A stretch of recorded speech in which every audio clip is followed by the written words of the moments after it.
David Dvorak versus Rallion Paiva. Another name I can't really say. Paiva. I like Dvorak here, and my reasoning, number one, is going to be kind of interesting. You might disagree with me here, but Dvorak is an extremely tactical fighter. He knows strategy, and I heard this on another show. Guy doesn't know strategy strictly because of MMA fighting. He was actually a pro chess player before he got into MMA. Love it. So that shows that, his brain hasn't been completely beat to mush like some of these guys. You see a guy like Mike Perry and you're like, how many more concussions can this guy take before? How much more can his nose take? Its nose is probably liquid at this point. Yeah, he's going to be mouth breathing for life pretty soon.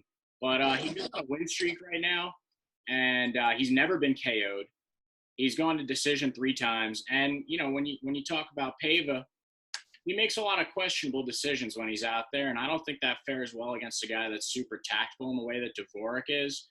He really starts fast in these fights, and then by round 2, round 3, he starts getting a little winded. He starts falling apart. Dvorak is the favorite here at -150. Again, that's good parlay bait. Not a crazy line to make you think that maybe I shouldn't take this straight, like we saw with Ben Rothwell before. So I like Dvorak. I like him here. I'm not sure how it's going to go. I think it could be a decision victory. I can't see him getting KO'd by this guy, so I'm taking him. I'm taking him for semi-lock. Semi-lock. David, the Undertaker Dvorak is a lock for me, and I'll give you one name, and I'll tell you why. Yuri Prochazka. What do they have in common? The UFC came a-knocking, and they both said, no.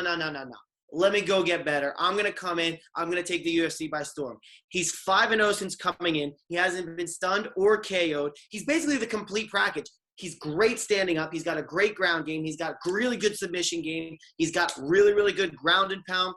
Listen, Paiva, he slows down in the late rounds, and Dvorak almost gets better in the late rounds. He speeds up.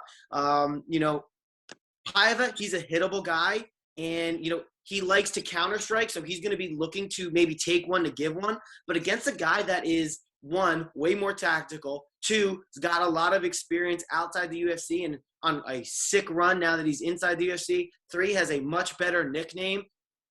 I'm picking David Dvorak, and I love him. Paiva, he's 3-2 in his last 5. He has a recent ACL tear as well. David Dvorak, 5-0 in his last 5.